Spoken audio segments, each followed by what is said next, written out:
Once hailed as the crown jewel of American aviation, World Airlines, or TWA, was glamorous, powerful, and adored by the world.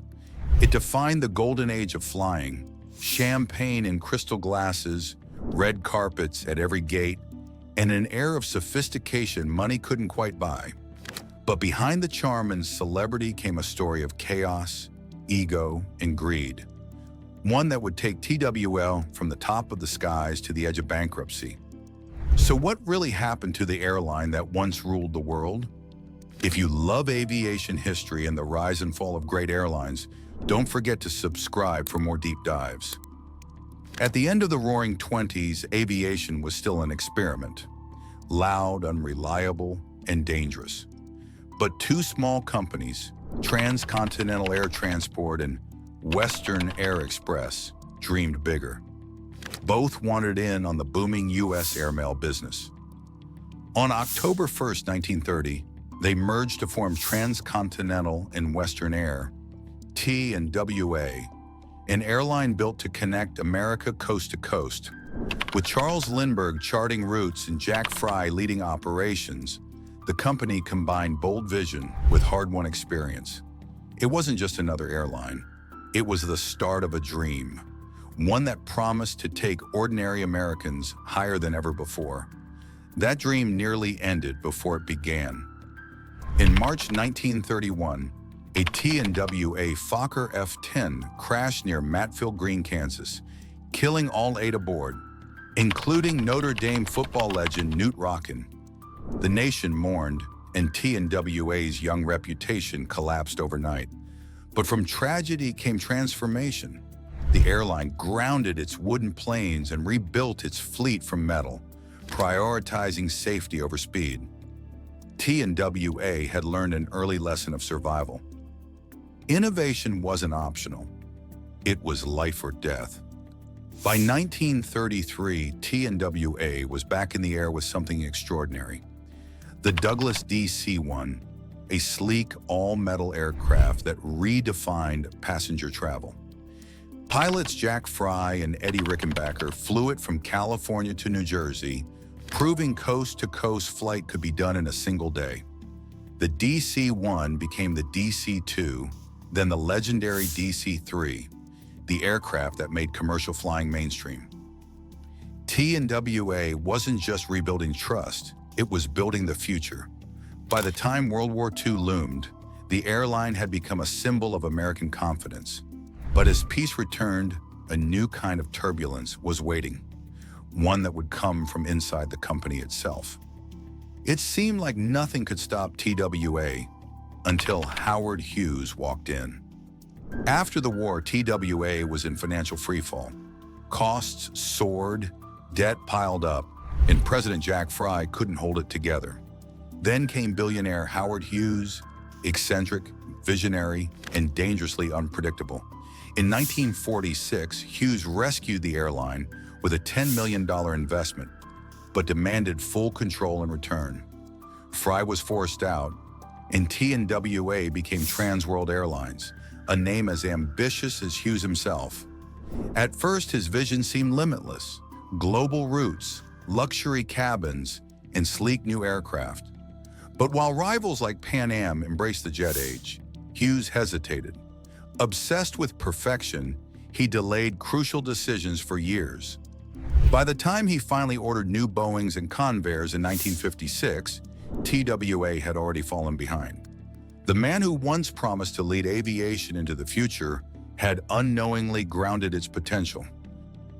When Hughes was forced out in 1966, TWA was broken adrift. New President Charles C. Tillinghast took over with one goal: survival. At first, it looked impossible. Losses mounted. But by 1963, the turnaround began. Within a few years, TWA was back in profit, posting over $50 million annually.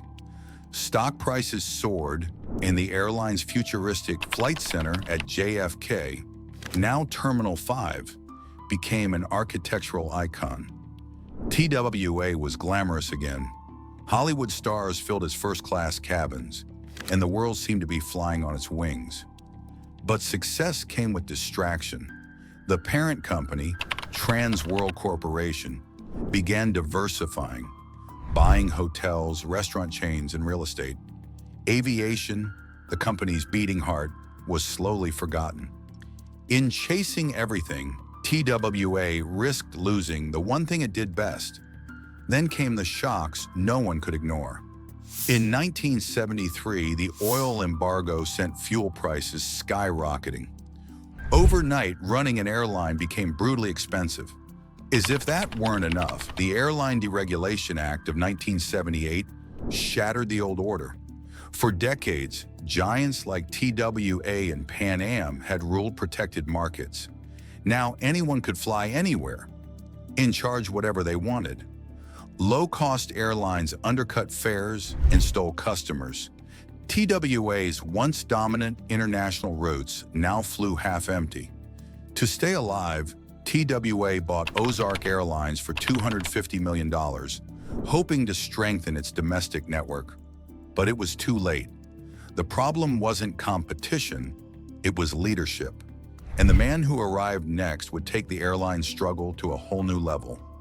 Enter Icahn, corporate raider, financier, and self-declared savior. To Wall Street, he was a genius. To TWA employees, he would become the villain of the story. Icahn promised profitability, and for a moment, it looked like he might deliver. In 1986, he completed the Ozark merger and tightened operations around TWA's St. Louis hub. But his real goal wasn't to save TWA, it was to strip it for profit. In 1988, he took the company private, personally earning $469 million, while loading TWA with $540 million in debt. To raise quick cash, he sold the airline's prized London routes to American Airlines for $445 million, effectively gutting TWA's most valuable asset. Inside the company, morale collapsed. The legendary red and white livery that once symbolized prestige now represented betrayal. TWA had survived wars, crashes, and competition, but it couldn't survive a man who viewed it as a cash machine. For the first time, TWA wasn't losing to its rivals. It was being destroyed from within. The 1990s were a slow descent. TWA filed for bankruptcy in 1992, its first of three in the decade. Employees sacrificed 15% of their pay, creditors forgave over $1 billion, and the company limped forward. Icahn left in 1993, but he didn't go quietly. Through a contract known as the Caribou deal, he was allowed to buy TWA tickets at a 45% discount and resell them at full price.